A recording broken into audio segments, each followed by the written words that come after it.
Hello guys, October 2 na po. So bago mag 57th anniversary yung kapatiran namin, gusto ko lang i-share yung naging activity namin last month na clean up drive at saka paglalagay ng mga signage sa kalikuan. So let's go guys! Shoutout po sa welder namin si Brad Kevin Vinyas.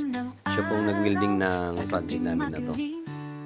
Project po namin ngayon ay signage. Maglalagay po kami ng mga signage sa mga tourist spot dito sa amin sa Giwan. Sa Blue Lagoon Cave at saka sa Linaw Cave. Dahil wala pong pundo yung council namin dito sa Giwan, so nag-ambagan lang po kami mga brads. So sa part na yan, tapos na pong i-primer ng mga brad yan at saka i-first and second coating. Yung ginagawa ko na lang po ay third and final coating na po yan.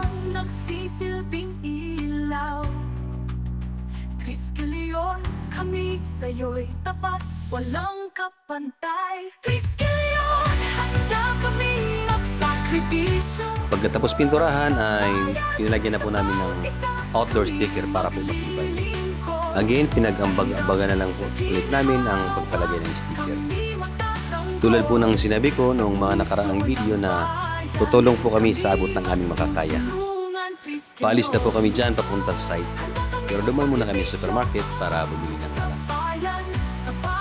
On our way na po papunta sa site namin. First stop po namin ay sa Mulos sa Bantayan, Blue Lagoon. Kami magtutulungan, Kriskilyon, sa laban ng buhay. So maglalakad po kami dyan papunta sa Blue Lagoon, mga 10 to 15 minutes siguro. So dyan, nakarating na kami sa site. While on our way to Lagoon, so namulat po kami ng basura. So dyan, naghahalo na kami ng semento para i-install na po yung signage. Paglingap sa bayan, walang kapantay ang layunin. Sa hirap, sa saya, kami magkasama. Kriskilyon, Iwan for Bantayan to Lagoon.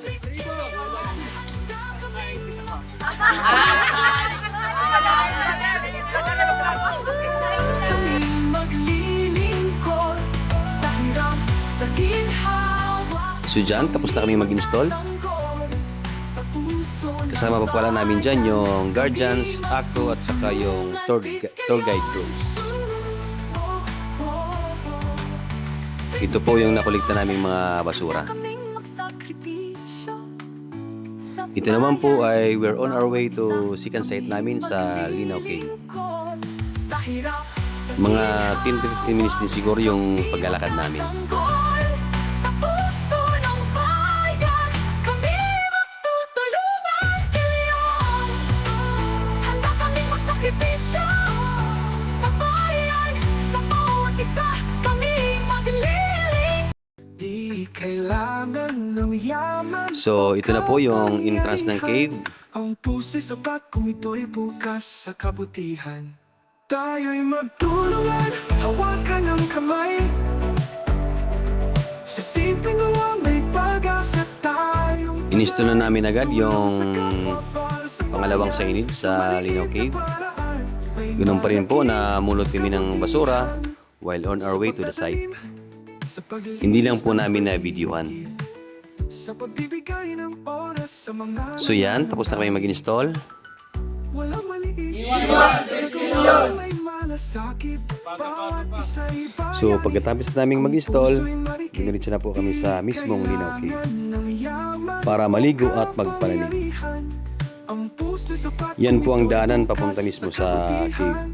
Tayo'y magtulungan, hawakan ang kamay.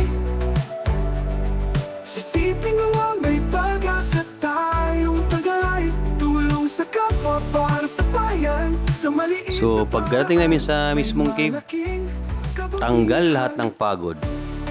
Kasi napakaganda, malamig at malinis. Super clear ng tubig. hawakan ang kamay. Sa mga hindi pa nakakapunta dito, nako, magpunta na kayo. At syempre, hiling lang ulit namin na huwag po tayo mag-iiwan ng basura.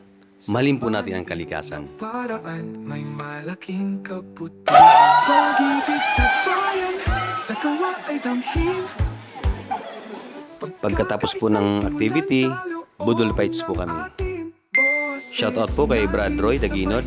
Siya po ang nag-sponsor at prepare ng pagkain na to. Na mas maliwanag Napakasarap at solve po lahat ng mga brads. tayo'y magtulungan, hawakan ang Pagkatapos kamay. ng sakuna.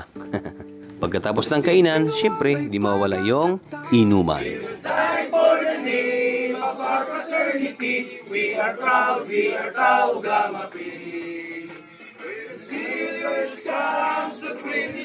Thanks for watching, guys. Salute.